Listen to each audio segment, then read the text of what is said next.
All right, ladies and gentlemen, I welcome you back. 877 Newsmax, 877-639-7629. We'll get to Carol and Gerald and everybody else momentarily, but we welcome in my friend Carl Higbie, retired U.S. Navy SEAL, spokesman for Great America PAC, and author of Enemies, Foreign and Domestic, A SEAL's Story. There it is on your TV screen. Hello, sir.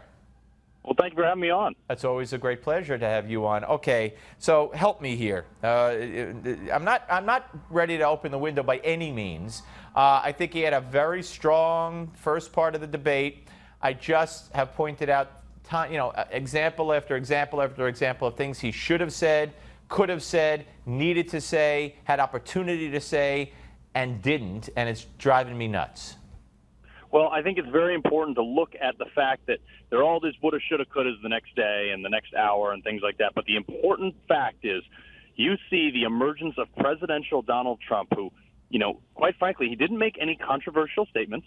He didn't make any statements that deterred any voters. He was extremely well-versed in the fact that he appealed to a very broad base, and I read a couple articles this morning over rooms of independent voters that were won over because of that debate, and not because he went on the attack or that he was overly aggressive, but the fact that he addressed issues that were concerning regarding Hillary Clinton, the fact that she's been there for 30 years and has not done anything. Things like that appealed to the broad independent voter base. Absolutely, and I've played those bites. He had great lines, great comebacks, and he made great points early on. Anything to do with trade, anything to do with jobs, anything to do with the economy, everything to do with the fact she's been there forever, has done nothing, everything to do with the fact that African American community, law and order. I thought he was great on all that. So because I guess I know what I know, and you know what you know, and other people know what we know, we could nitpick, as I did after the debate last night here on Newsmax TV, and as I've done this afternoon so far. For instance, what bothered me is, he was accused of not paying any taxes. Maybe not for years, and definitely not for 2 years that Hillary says his tax returns are out from the 90s. And he shot back in the microphone while she's talking good business. But to some independents or to people on the cusp or to young viewers they don't have their minds made up, or maybe they like Trump and they say, whoa, he didn't pay taxes. To them, you know what that means, Carl? That means illegal. Now, what Donald Trump needed to say was, I just want to point out to everyone watching, that's not illegal. If I didn't pay taxes back then, and I'm not saying I did or didn't, that's legal. I didn't pay them legally. That's why people have accountants. That's why people that take deductions to try to pay as little as possible. Hillary, you would do the same thing, and so would everybody watching. But he didn't say that. He left it with the impression that, oh, he didn't pay his taxes. And I just think he missed chances to explain or to attack her on things that he could have done. And you know what? I'm not going to totally disagree with you there, Steve. But what he did, which was so brilliant, I mean, first off, this is his first one-on-one debate ever against somebody who is arguably one of the most seasoned singular debaters on the political platform for any office. True. Right? So what he did was he left a lot of open-ended questions that you can bet that there will be follow-ups in the next debate. Now, and his campaign knows that, and he is going to have the best answer possible for questions that he may not have been able to articulate properly this time around. All right, I hope you're right. Let's take a call or two, Carl, and let's go to Carol, who is in the great state of Michigan, which Donald Trump brought up about jobs and leaving the state. Hello, Carol. You're on with Steve and Carl Higbie. Thank you for calling. Okay. Go ahead, you're on. Oh, well, what I want to say is that Donald Trump that you saw last night was not the real Donald Trump. I think whoever trained him or coached him in that debate did him a misservice, because they told him to play nice. And you could see he was exploding. I thought steam was going to come out of his ears. I know Donald Trump very well. I knew him when he was married to his first wife. I followed his career. He's not Celebrity Apprentice, and I just want the people who watched last night to not judge him on Celebrity Apprentice or judge him on that debate last night, because I got a feeling the next debate he's going to come out and say what how he really feels and the real Donald Trump. And people are afraid to say that they want to vote for Donald Trump because they get jumped on. And I know my daughter would kill me if she knew I was calling in on this. They don't look at the facts. He's honest. He owned up to everything he's done. Has she? She's a criminal. If we would have done what she did, we would be under the jail. And I have read all of her books, and I really liked her when she was married to Bill. I read her book. I like Bill. She's still married to Bill, by the way.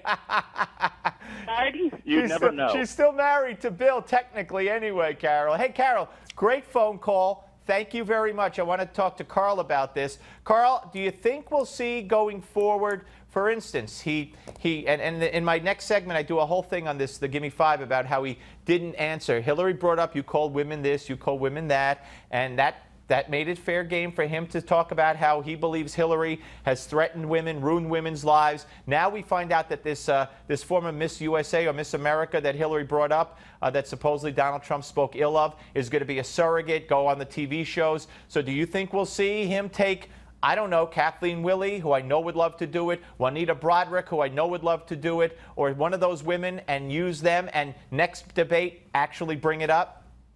I think so. And this is another thing that Trump or his coaches brought up that was brilliant was, you know what? Let's be reserved. Let's be stealthy. Let's hold ourselves back this debate. Let Hillary Clinton throw everything out on the table, which is ironically her foreign policy experience too. Throw everything out on the table so you have nothing in reserve and no secret tactics for the next debate. And Donald Trump is going to come out there with everything he has, and he's going to make such a valiant case why he is the best leader for America. Yeah, no, good point. And I hope you're right. Gerald is in Cincinnati, Ohio. Gerald, apparently all reports are that Hillary has given up on your state. Welcome to the show, sir. Yeah. Yes, sir. What can we do for you? Well, I think this Carl Higbie will be on my side. I'm a veteran, and I don't know why it isn't being brought up. I think Roger Stone, is that the old guy that wears the hats on your show? Well, he's not. He wouldn't want you to call him an old guy, but he's the one. He's the one who wears the hats. Yes. But he mentioned it on one of the other private. Anyway, when she claimed to be taking sniper fire when she was Secretary of State. No, it was before that. It was when she was First Lady in Bosnia, I think. Anyway, it was First Lady. I could be wrong. But go ahead. Yeah, I think so, because Chelsea was looked very young back then. She's 30-something now, so I think so. But go ahead. Well, I'm just thinking if that had been brought up right in the very beginning, she would have had to just duck her head and walk off the stage. I don't know how she would answer to that. Wasn't it Brian Williams or one of those that was put out of work because of enhancing his resume? Right. And by the way, just so you know, tonight at 7 p.m. Eastern Time on my 7 o'clock show, I'm going to have on Cheryl Atkinson, who's the one who you keep seeing the video and the narration of the video that says Hillary, wasn't telling the truth. That's not how it happened. She's going to be with me tonight at 7 o'clock, so we'll have much more on that. But Gerald, great call. I want to let Carl, and thank you for serving, sir. God bless you. Carl, you want to respond? Yeah, absolutely. And look, this is indicative of Hillary, is that she has lied her way through everything. And when she gets called on it, this is the difference, the sharp contrast between Trump and Hillary. When she gets called on it, she just ignores it. But what Donald Trump has actually addressed things like the birther issue. He said, look, I believe he was born. Despite the fact that in Barack Obama's own biography of his book, Dreams of My Father, claimed to be Kenyan born, he said, look, you know what? It's a dead issue. I believe he was born in America, whatever. So, this is the thing. Hillary won't own a single thing that she said wrong. Right. Yeah, I'd love to have him do a quick synopsis.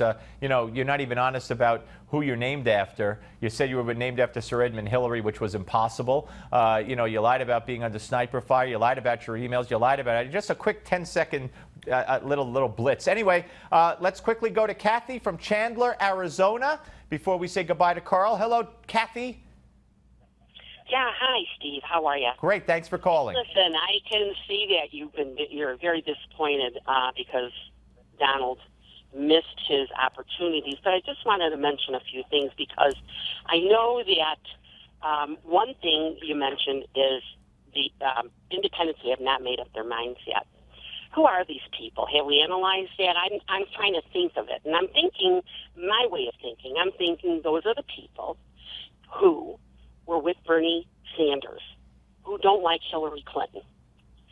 And they're also the people that are Jesse Ventura's candidate is running. I can't even remember his name. The former. You know, I mean, Donald would have to change his platform, basically, to win those people over. No. He'd have to, well, let me finish. Well, Kathy, Kathy, unfortunately, I'm out of time. I please call back, and next time we'll make sure you're first in line. But I am out of time. Thank you, Carl. Appreciate it, sir. Thanks, Steve. I appreciate it. Take care. Make sure to go to newsmax.com/polls, folks, and cast your vote for who you think won the debate last night. That's newsmax.com/polls. Up next, don't miss a very important Gimme 5. It's straight ahead.